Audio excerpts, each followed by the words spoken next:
Tato movie guy. Okay. Hi everyone, welcome back. Maybe welcome for the very first time. And before this review starts, I just want to say a massive thank you for all the reactions I've had for my video. So you once again to Hong Sang-soo. This is a series I'm very much looking forward to continuing on this channel, and based on the feedback I've had, I'm very happy to continue with it. So I've announced that Claire Denis will be my next director to discuss, and based on the comments I've had so far, Simon Lang seems to be my choice for March. But my question to you, this very audience, is which other directors would you like me to feature in this series? Please let me know in the comment section below, and let's see what we can do. So then, moving on to today, I am going to be reviewing Naomi Kawase's latest film, True Mothers. This is a film that was a Cannes official selection that, well, never featured in Cannes, but still is a Cannes selected film, and eventually played at TIFF and is now strolling around the world and becoming a lot more accessible for various territories. And that's why we're here to talk about it, because it is actually the Oscar contender for Japan in 2021. And surely there is a lot of meat on the bone to discuss. I'm going to be really vague with the premise of True Mothers. Basically, it follows the story of a couple who fail to conceive a child and then decide to adopt a baby boy.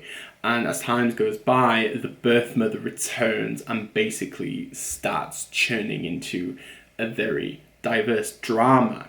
So this is a tragically beautiful film that is very precise, but it has quite a lot of soul. And this is very well balanced within Kawase's kind of oeuvre of having this kind of naturalistic element within her cinema. And within True Mothers, the narrative is quite long, but what is the benefit of this is that it allows the story, it allows the characters to breathe and to kind of really conceive this full-bodied tale that I found to be very compelling. And it feels almost real at times because Kawase uses a lot of handheld camera, a lot of focused intimate shots of facial expressions and what is going on, and it just generally felt like something off a documentary at times.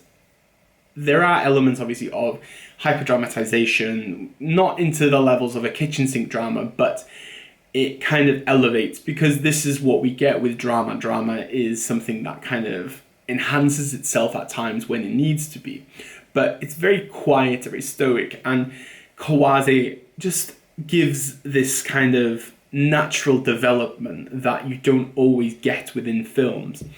But I will say that the only issue I have with this film is that there are gaps within kind of the sense of the story itself, and sometimes I do feel like there are tidbits that are not fully executed and not fully fulfilled. And it's only a tidbit, but I truly was floored by this whole story.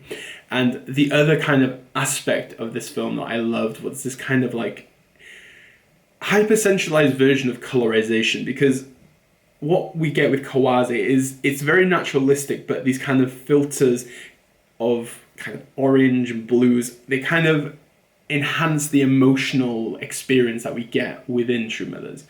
And I really love what Kawase does with her films, because it stands out. You know it's a Naomi Kawase film purely by its cinematography most of the time. And the subject matter is something that I find to be quite interesting. And the thing with adoption films is they can be quite blasé, and within True Mothers I just felt the organic elements of it really made it stand out quite a bit. I have to say as well that Hiromi Nagasaku and Aju Makita are tremendous in this film.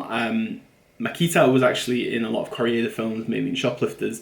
I've not actually seen Nagasaku in any other film before, but what I really loved about this kind of parallels that we have within them is that we kind of see two different sides of Japan, two different sides of growing up and different generations, and how their ideas of the world are quite different. But also the confrontations that they have is something that I found to be quite well executed and very well balanced. It doesn't go to the extent of we're watching a soap opera and there's a slap of like epic proportions or anything like that. I think they give very compelling performances, and they stand out massively within this film. And I think this is what Kawase does so well as well, is that she does get the best out of her actors every time.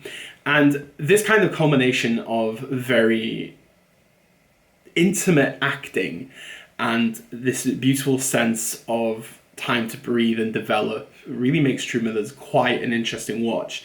And I would highly encourage you to watch it if you have not seen a Naomi Kawase film before. It is a bit lengthy for what it is, but it's worth the challenge, and I would recommend for you to be in a good mindset to watch it, because I did watch this at Toronto Film Festival last year and I wasn't fully engaged, but that's because I was jumping from film to film.